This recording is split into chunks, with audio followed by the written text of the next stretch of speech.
World's tallest man. February 22nd, 1918, Addie Wadlow from Alton, Illinois gave birth to an 8.7-pound baby named Robert Pershing Wadlow. Robert was born happy, healthy, and for all intents and purposes, normal. Like most babies, Robert started to grow over the course of his first year of life, growing exceptionally fast and at an alarming rate. I wish I grew Within fast. 6 months, he already weighed 30 pounds, and on his first birthday, he was up to 45 pounds. Oh, and he was 3 feet 3.5 inches tall, too. Little 3 did feet? anyone know, Robert Wadlow's baffling growth spurt wasn't going to stop anytime soon. In fact, it would eventually make him a household name.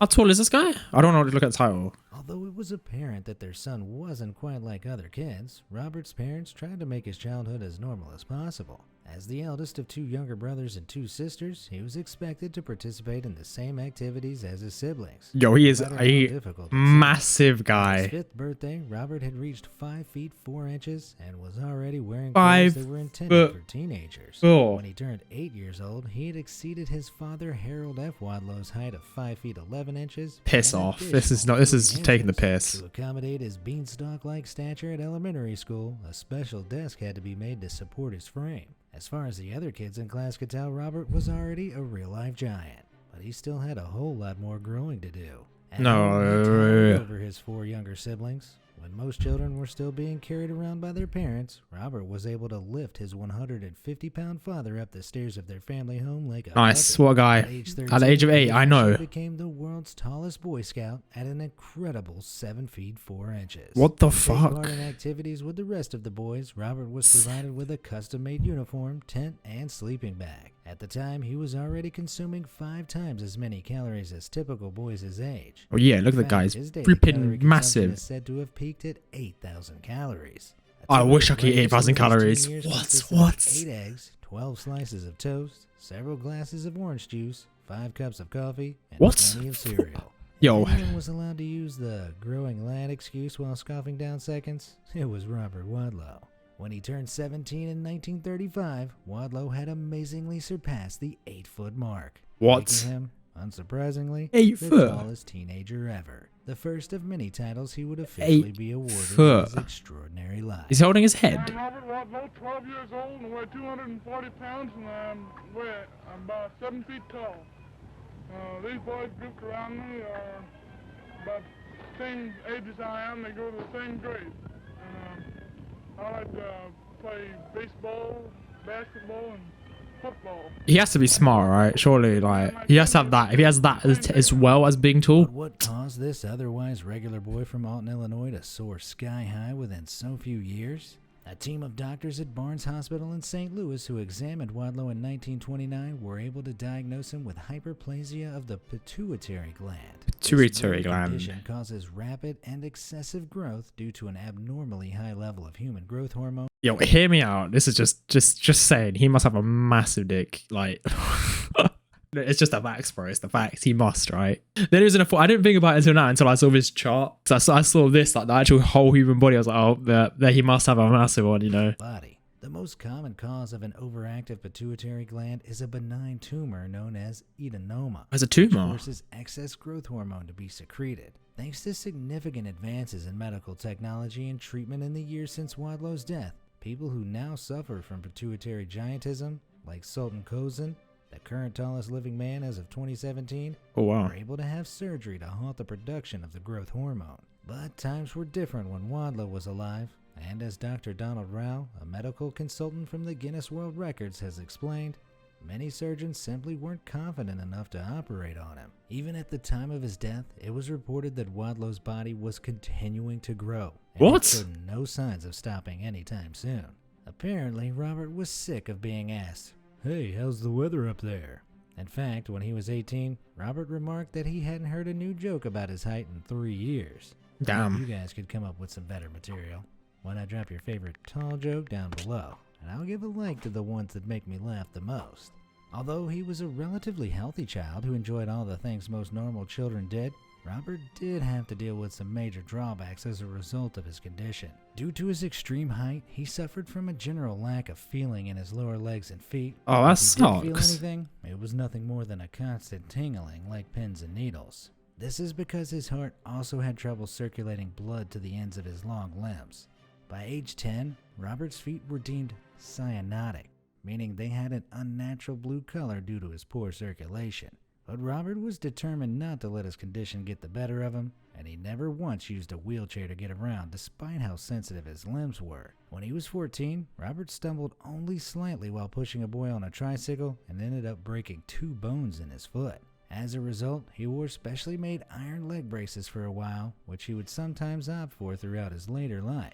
Although the braces offered much needed support for Robert's extraordinary It has legs, custom made little did he everything. know, they would later be his downfall. Wait, really? That later. Shortly after Robert Wadlow graduated from Alden High School in 1936, he landed himself in the Guinness World Records book as the tallest living man in the world. Wait. 8 feet 7 inches at just What the 19 years old. Bro, that's Still, my height. Robert That's had my age, I shoes mean. just like anyone Oh, she's else, not tall. and 8 he foot enrolled 7 himself in inches. short-lived That's on my college on a dick is, bro. scholarship with the intention of studying An law, Apple but monitor he lasted stuff. only 1 semester. Robert's enormous hands, which measured 32.3 centimeters from the wrist to the tip of his middle finger, the world's biggest known record, could barely hold a pencil for note-taking in lectures, and the realities of campus life became What? too hard to bear. Robert's dream of becoming a lawyer may have withered and died on the vine. He was a But lawyer. you know his life was about to take a rather unexpected turn. Photography? Thanks to the publicity his story received throughout childhood, Robert had been noticed by the famous Ringling Oh, Brothers. and never the mind. Traveling No, Circus. never mind. They knew he would make an excellent addition to Look at the the show, bulge on his face. particularly when he was showcased alongside the Ugh. cheap little people they already had employed by the circus. And now that Robert was an adult, they wanted to be the first to seal a deal. At the time, traveling carnivals like the Ringling Brothers, P.T. Barnum's Circus, and the Dobrich International Circus were a pretty big deal. The main show would be accompanied by a smaller sideshow, which usually saw a bunch of freaks performing under the same tent according to a nightly program. The performers could be anything from bearded ladies to conjoined twins, dwarves, and contortionists. For these people, who had been born different and would That's inevitably crazy. be denied the respect they deserved in the real world, joining the circus was one of their very few ways of making any money. Damn. Circus owners were always looking for new ways Fair play to wow them. their Fair play to that audiences, guy. and Robert Wadlow, a walking, talking giant, certainly fit the bill. So he went from becoming a lawyer to working in the circus. Fair enough, I guess.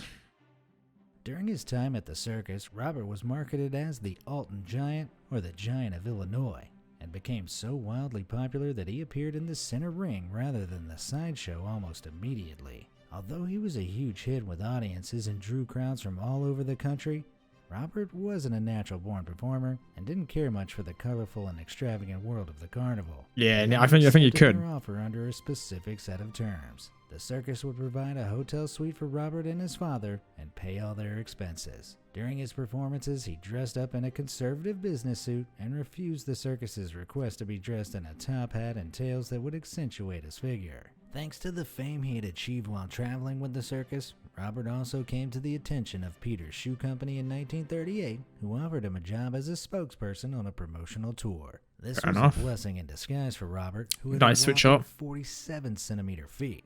Bro, which is you're the equivalent 50... No, it says 40 centimeter inch feet are ridiculous. Like, your TV's nearly that size. 7 centimeter feet, which is the equivalent of a US size 37 AA. Unsurprisingly, earning him the title of the largest feet ever. The company promised to God, just provide get Robert everything. with free shoes for as long I'm just waiting for the big dick award of the year. You know, I'm sort of waiting for you. Know, as he worked with them. This was a welcome bonus because his shoes, which had to be specially made and reinforced with metal parts, usually cost him $100 a pop, which is almost $2,000 today. It Wow. seemed like a no-brainer. Besides, Robert could see himself My working in man's advertising rather the than biggest he exhibiting does, he himself does. as a freak for punters Damn, you're down pure at the Indian. I am a circus. pure Indian scammer. Now that his son was getting booked for appearances all over the country, Henry Wadlow modified the family car by removing the passenger seat so that Robert could sit in the back and stretch out his legs. Fair enough. Together, the father and son visited over 800 towns in 41 states to promote the Missouri-based shoe company, traveling over 500,000 kilometers in the Pretty process. simple Soon, job, other I'd say. companies around the U.S. followed suit and offered Robert various gigs promoting their own products. An advertisement for a store called Gately's gave away a free $7.98 electric clock lamp to every customer Robert greeted, with the promise, "Let the world's biggest boy give you the biggest free gift we've ever offered." When Robert wasn't performing in the Smart city promoting, of smart America's promoting. biggest circuses or touring the country promoting shoes, he enjoyed a quiet family life with his parents and siblings.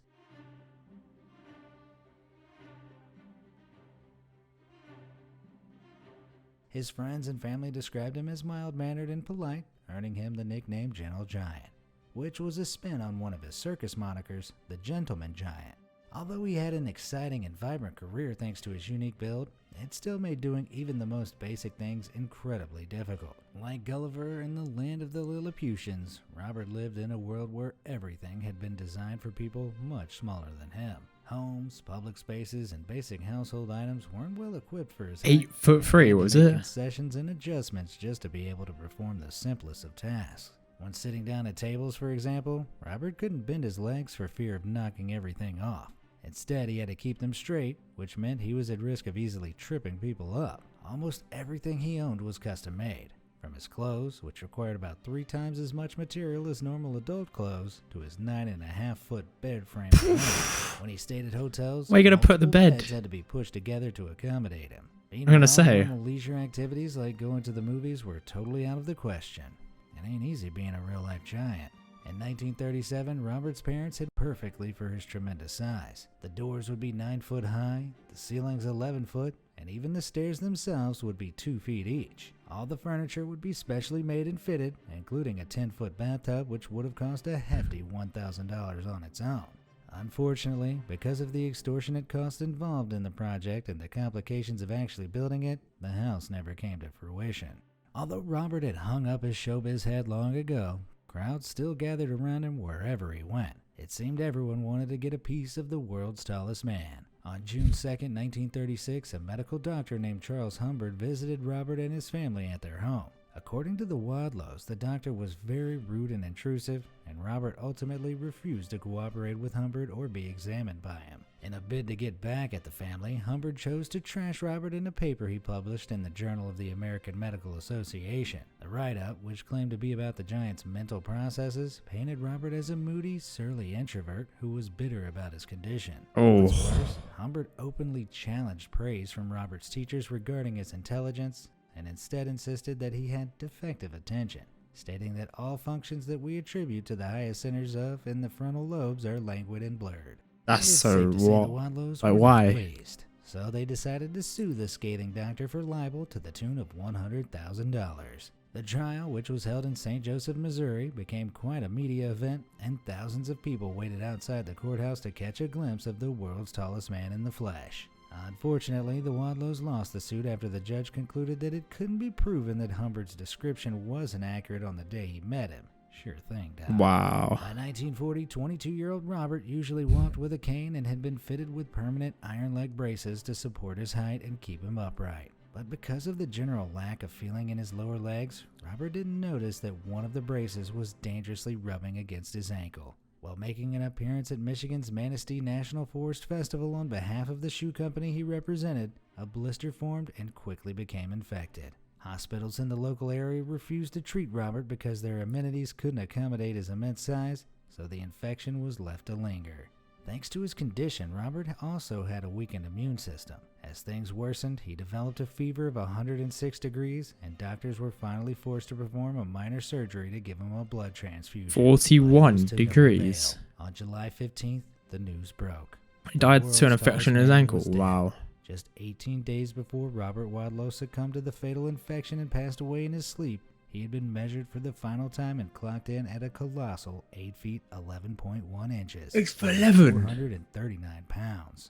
If it hadn't been for the ill-fitting brace, he would have been the first living man to surpass the 9-foot mark. He was laid to rest in his hometown of Alton, Illinois in Oakwood Cemetery in Madison County. At his He would have funeral, kept he was growing. placed in a custom-made casket that reached a total length of 10 feet 9 inches, 32 inches wide, and weighed 1,000 pounds. The mahoosive casket stuck out of the back of the hearse that carried it, so a black cloth had to be draped over the doors to cover the remainder. It took a dozen men and 8 assistants to carry the casket during the procession, and a staggering 46,000 people showed up to pay their final respects. That's a lot of to the people. giant who walked among them. That's a lot of Robert people. Wadlow may have died young, but he left behind an incredible legacy. In 1985, a life-size bronze statue was erected in Alton on the campus of the Southern Illinois University School of Dental Medicine. 3 other Wadlow statues have since been placed in Guinness I've World been Records there. museums I've been in there. North America,